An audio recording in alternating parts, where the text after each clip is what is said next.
Parang never ko nakita ko galing. Dahil sa'yo, hindi sumakit yung ulo ko sa kakakulit mo sa akin. Anong gusto mong gawin ko ngayon? Gusto kong maging aso ka. Bakit biglang tiyan ko kanina sa office? Ay, baka natuloy ka!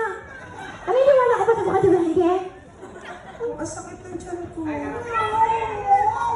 Pagalingin mo na. Unang preba, pero Kasi pero sa parang- cut. Alright. Nasa yan! Teka muna, anong sabi ng balita?